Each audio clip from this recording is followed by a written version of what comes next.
सबसे बड़ी बात यहाँ ये है कि हम जनता के साथ साथ उन प्रत्याशियों के पास भी जा रहे हैं जो मैदान में हैं, जो चुनाव के मैदान में हैं, लोगों से मिल रहे हैं और लोगों के दिलों में क्या है ये जानने की कोशिश कर रहे हैं। लेकिन हम उन प्रत्याशियों के दिलों में क्या है ये जानने की कोशिश करेंगे।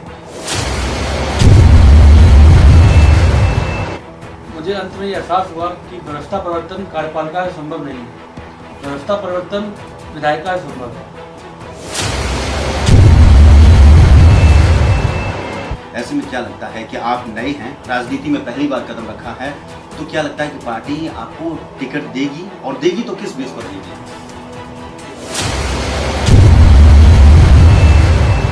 मैं पार्टी के लिए काम कर रहा हूँ और अगर पार्टी को उचित लगेगा, पार्टी अगर समझेगी तो मौका अवश्य देगी।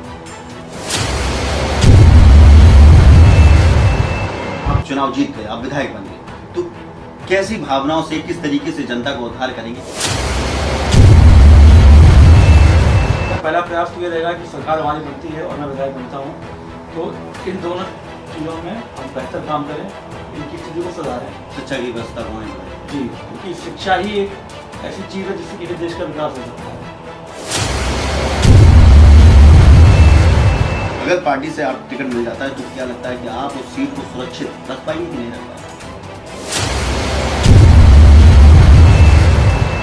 हम चारों विधानसभाओं में बहुत बड़ी जीत दर्ज करने जा रहे हैं। उसका सीधा कारण ये है कि जनता भाजपा की सरकार से त्रस्त है।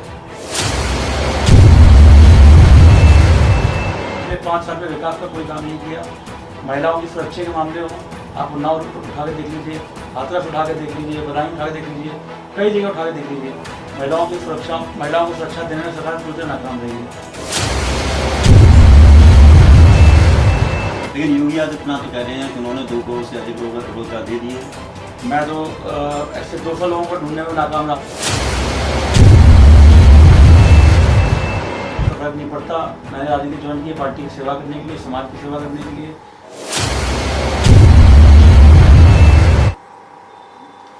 नमस्कार, मैं शिवा कुमार। जैसा कि आप देख रहे होंगे कि हम पिछले कई दिनों से चुनावी मैदान में हैं और लगातार जनता के बीच आकर उनकी समस्याओं को सुन रहे हैं।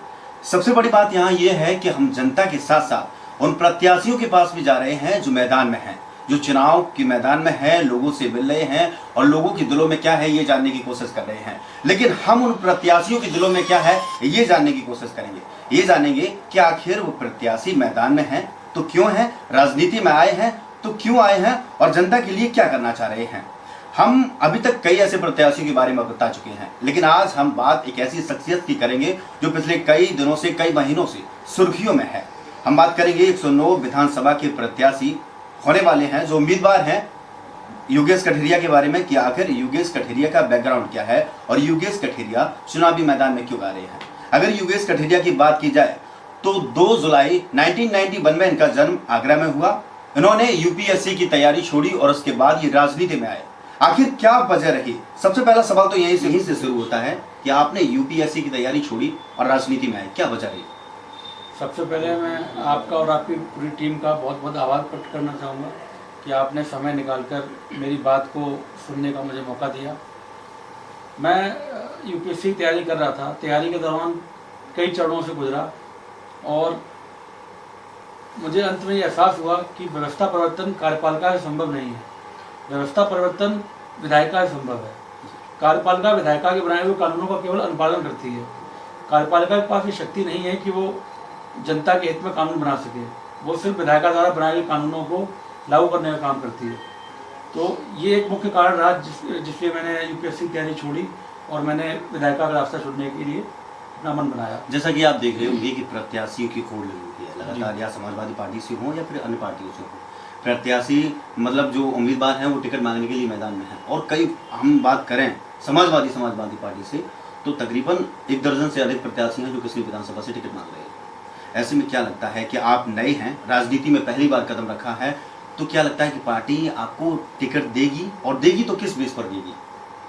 देखिए, मैं अभी स्पष्ट रूप से मैंने कहीं ना तो आवेदन किया है टिकट के लिए, क्योंकि किशनी विधानसभा से जो वर्तमान विधायक है हमारी ही पार्टी से हैं और उनका अगले चुनाव में उनको टिकट मिलता है या नहीं मिलता है ये फैसला नेतृत्व करेगा। मेरी जिम्मेदारी सिर्फ इतनी है, चूँकि मैंने समाजवादी पार्टी ज्वाइन की है, पार्टी के लिए काम कर रहा हूँ।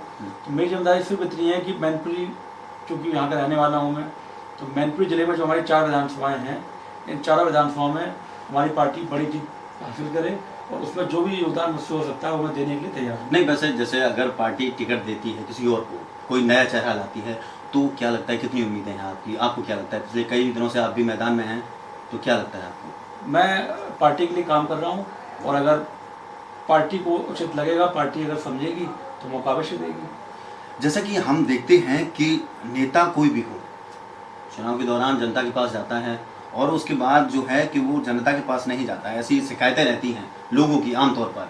तो क्या लगता है कि अगर आप चुनाव जीत गए, आप विधायक बन गए, तो कैसी भावनाओं से, किस तरीके से जनता को उद्धार करेंगे, क्या रहेगा आपके मन में? देखिए, सबसे पहले अगर मुझे मौका मिलता है और मैं किशनी विधानसभा से विधायक बनता हूँ, तो मेरी पहली प्राथमिकता तो ये रहेंगी कि हमारे विधानसभा क्षेत्र में जो स्वास्थ्य केंद्र हैं, जो शिक्षण संस्थान है सरकारी, इन दोनों में कई कमियां हैं। मैं पिछले कई दिनों से घूम रहा हूँ, सरकार हमारी नहीं थी, इस बीच इनकी हालत बहुत ख़राब हो चुकी है। तो मेरा पहला प्रयास तो ये रहेगा कि सरकार हमारी बनती है और मैं विधायक बनता हूँ, तो इन दोनों चीज़ों में हम बेहतर काम करें, इनकी स्थिति को सुधारें। शिक्षा की व्यवस्था को आगे बढ़ाइए। जी, क्योंकि शिक्षा ही एक ऐसी चीज़ है जिससे किसी देश का विकास हो सकता है। जब आप किसी व्यक्ति को शिक्षित बना देते हैं तो आप उसके अंदर कई सारी संभावनाओं जन्म दे देते हैं। तो इसलिए मेरा पहला प्रयास तो शिक्षा के स्तर को बेहतर करने पर रहेगा। माफ कीजिएगा। तो ये योगेश जी हैं जो लगातार कहते चले आ रहे हैं कि वो मैदान में हैं और बाकी हैं मैदान में, कि और कितनी क्या इन्हें उम्मीदें हैं ये भी देखने वाली बात होगी। लेकिन सबसे बड़ी बात ये होती है योगेश जी कि प्रत्याशी जो है कि वो लगातार लोगों के बीच जाता रहता है और तमाम तरीके की बातें होती हैं। तो इसमें सिर्फ सपा ही नहीं, भाजपा हो या बसपा हो, कांग्रेस हो, अन्य कोई भी पार्टी हो, तमाम तरह की मेहनत करती है। अब देखा जाए विपक्षी रूप से बीजेपी जो है पूर्ण रूप से पूरी कोशिश कर रही है अपनी कि हम जो सपा का गढ़ है 109 विधानसभा किसनी, उसे छीनने की कोशिश करें। अगर पार्टी से आप टिकट मिल जाता है तो क्या लगता है कि आप उस सीट को सुरक्षित रख पाएंगे कि नहीं रख पाएंगे? देखिए, मुझे टिकट मिलता है नहीं मिलता ये बात का प्रश्न है। मैं किशनी विधानसभा ही नहीं, 4 विधानसभाओं के बारे में बात करना चाहूँगा। हम पूरी तरह आश्वस्त हैं कि हम 4 विधानसभाओं में बहुत बड़ी जीत दर्ज करने जा रहे हैं। उसका सीधा कारण ये है कि जनता भाजपा की सरकार से त्रस्त है। भाजपा की सरकार ने पिछले 5 साल में विकास का कोई काम नहीं किया। महिलाओं की सुरक्षा के मामले हों, आप उन्नाव उठा के देख लीजिए, हाथरस उठा के देख लीजिए, बदायूं उठा के देख लीजिए, कई जगह उठा के देख लीजिए, महिलाओं को सुरक्षा देने में सरकार पूरी तरह नाकाम रही है। आप रोजगार का मुद्दा उठा के देखिए, जो 2014 से, अगर मैं केंद्र सरकार की बात करूं क्योंकि डबल इंजन की सरकार है, 2014 में यूपीएससी में लगभग 1400 वैकेंसी आती थी और वही 5 साल के बाद, 6 साल के बाद वैकेंसी लगभग आधी हो चुकी है। तो जहाँ एक तरफ प्रतियोगी छात्रों की संख्या बढ़ रही है, वहीं दूसरी तरफ जो सीटों की संख्या वो लगातार कम हो रही है। लेकिन योगी आदित्यनाथ तो कह रहे हैं कि उन्होंने 2 करोड़ से अधिक रोजगार दे दिए हैं। मैं तो ऐसे 200 लोगों को ढूंढने में नाकाम रहा हूँ पूरे जनपद में, वो 2 करोड़ लोगों की बात करते हैं। अच्छा, लगातार अगर देखा जाए कि अगर पार्टी आपको टिकट देती है तो ये बात है, अगर पार्टी ने आपको टिकट नहीं दिया तो पार्टी के प्रति आपका कैसा रवैया रहेगा, क्या कहेंगे? देखिए, समाजवादी पार्टी के साथ मेरी तीसरी पीढ़ी है ये जी। मेरे दादाजी इस पार्टी में आए, दादाजी के बाद मेरे पिताजी ने पार्टी की सेवा की। मेरे दादाजी का देहांत 2010 में हुआ। उसके बाद मेरे पिताजी नौकरी छोड़ने के बाद उन्होंने पार्टी के लिए काफ़ी काम किया और मेरी तीसरी पीढ़ी है जो उस पार्टी के साथ काम कर रही है। तो टिकट मिलना नहीं मिलना वो बात का प्रश्न है, उसका फर्क नहीं पड़ता। मैंने राजनीति ज्वाइन की है पार्टी की सेवा करने के लिए, समाज की सेवा करने के लिए, तो मैं बिल्कुल आश्वस्त हूँ, मैं उस चीज़ में आगे बढ़ता रहूँगा। यह है योगेश कठरिया, जिनका कहना है कि पार्टी टिकट किसी को भी दे और चाहे कोई भी उम्मीदवार हो, लेकिन जीत सिर्फ सपा के प्रत्याशी की होगी और सपा का ही विधायक 109 विधानसभा से बनेगा। लगातार देखते रहिए हमारे साथ। शिवा कुमार।